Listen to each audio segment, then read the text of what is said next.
one of the highlights of our journey. This is the second most visited touristic destination in Egypt. First one being, of course, Giza Plateau, with the famous pyramids and the Sphinx. The airport here in Abu Simbel was built to service tourists to come. Now, we are at the most southern tip of Egypt. We are in a Nubian country, very close to the border with Sudan. In the last few decades, I've been traveling the world, writing 17 books on ancient history, and I realized that archaeology run by archaeologists today is not a science. Based on archaeology, we have history and anthropology. They are not sciences. Why am I saying that? Science is very exact. In science, you have the process, which starts with the hypothesis, then you have research, conclusions, and then independent verification. In this case today, and at the Giza Plateau, we will realize that scientific method is absent. It's not in existence. Egyptian sites have been investigated by Egyptologists. Officially, Egyptology is about 140 years old. I would say it's at least 200 years old, and it started with the French conquest of Egypt at the beginning of the 19th century and Napoleon. He brought a lot of scientists of his time to research the cultural heritage of the great Egyptian soil. So this is where really Egyptology started. In archaeology, we have 5 questions. What is this? Who built it? When it was built? How it was built? And finally, why? What is the purpose?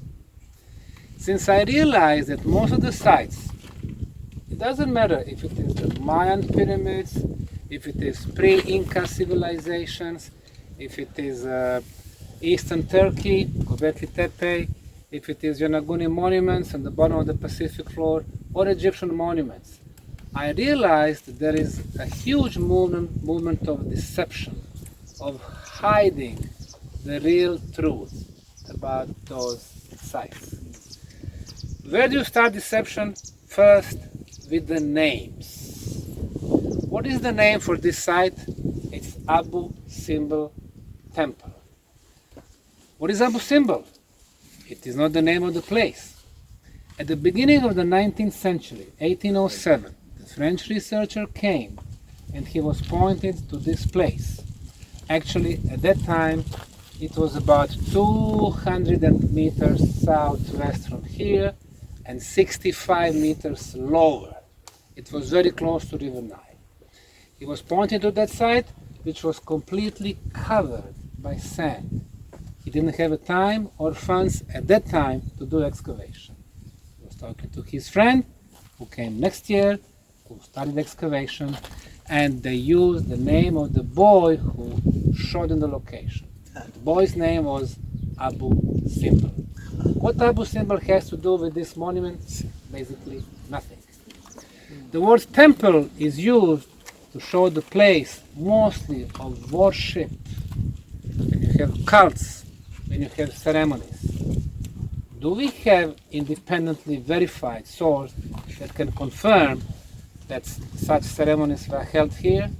The answer is no. So that's the first. The second is who.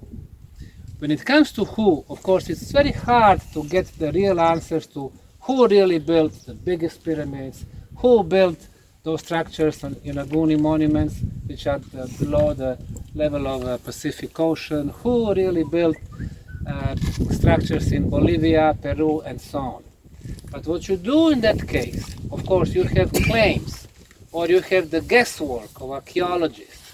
You need to independently verify. So we have Egyptologists claiming that this belongs to the era of the Ramses II, which is 3,300 years before present, 3,300 years. And of course they base that, first thing is the cartouche you can see on the right arm of the second monument. It's a cartouche of Ramesses II.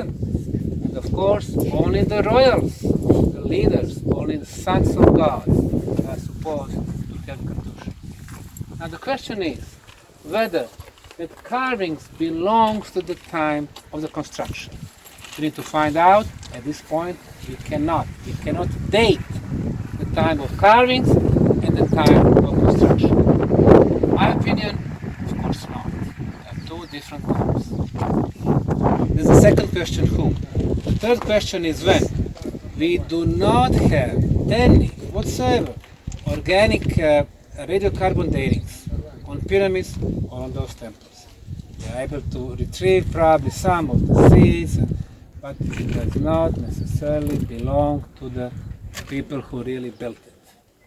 How is, of course, a very important question. Now, when we see something like this, of course, we go back to the time. If it is the era of Ramesses II, then we look what kind of tools they had. If they had hardened copper or so. Obviously, they did not have very advanced tools like we have today. If you use very hard stone, for example, if you use granite, on a scale from 1 to 10, granite is 6.5. And if the only tools are, hardened copper, it is 3.5.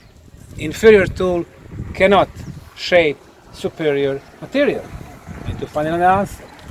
And even if they had like iron tools or hardened iron, they were trying to chisel it out. You need to think if they were able to do it without the mistake. Now what we have here, we have 4 statues. And of course the claim that they belong to Ramesses II. According to Encyclopedia Britannica, it's been there from the mid of 18th century, and it's still considered the most significant scientific source. And all other national sources are based on Encyclopedia Britannica, including today's commercial sites like Wikipedia. They all claim this was built by Ramesses II, his time. Did they have technology to carve this? Now, imagine, this was a rocky hill, a little bit below us, a rocky hill. If you do carve, make mistake, that's it. There is no way to repair that. Now let's look at those faces. 2 on the right, they're supposed to be the same ruler. If you look a little bit closely, you will start finding differences. Look at the third one, all the way to the left. You will see differences. They do not show the same guy, but rather similar faces. The next thing, like I showed last night, if you draw the line exactly in the middle, going through half of the nose, half of the beak, and then you try to fold right side, it perfectly matches the left side.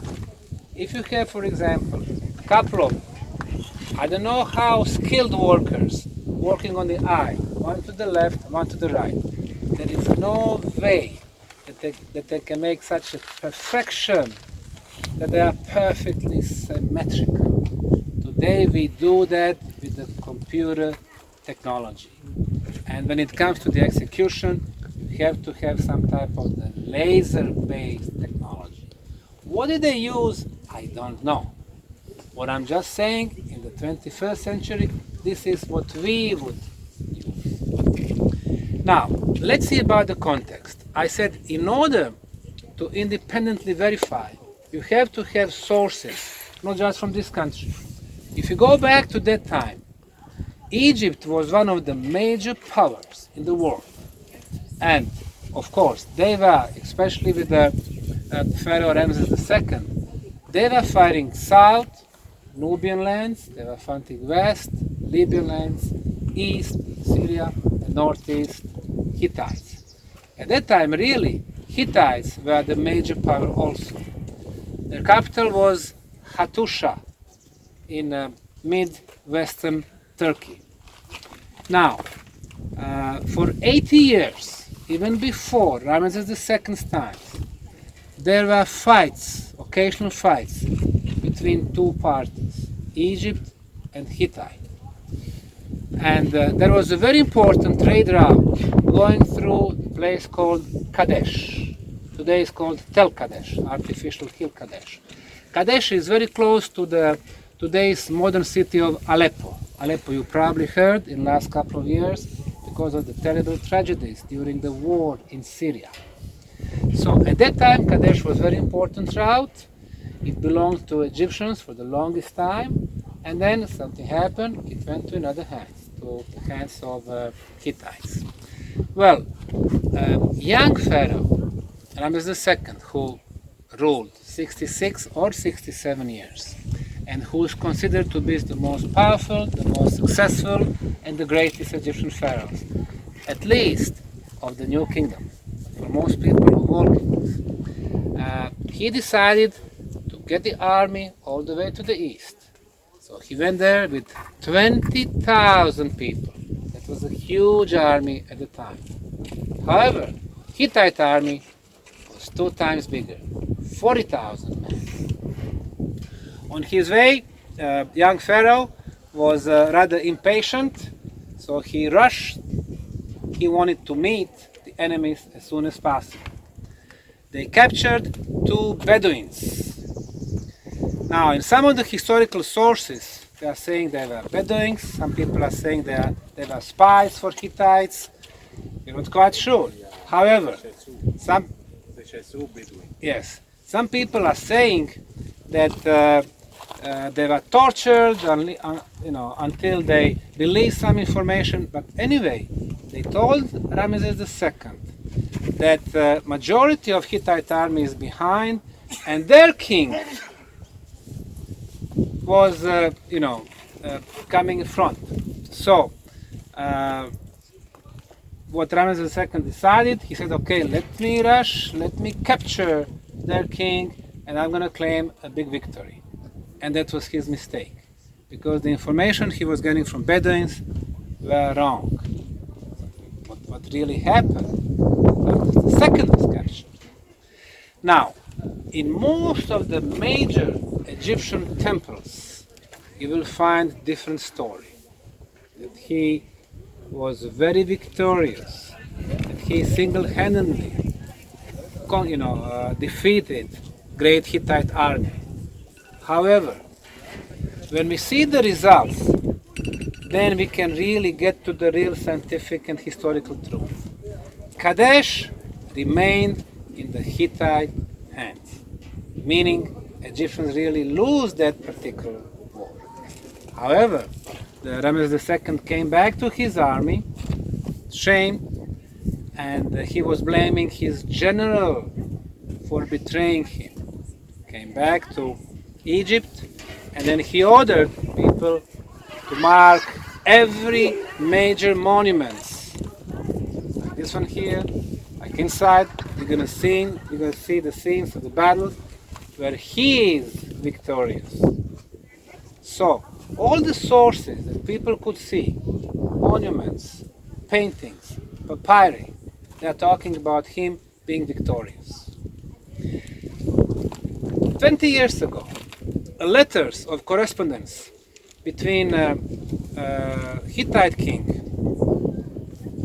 Mutawalli II and Ramses II were revealed to the public, and we realized both of them were communicating. The Hittite king is saying, why you show on all your monuments that you won this war when you and I both know that you lost?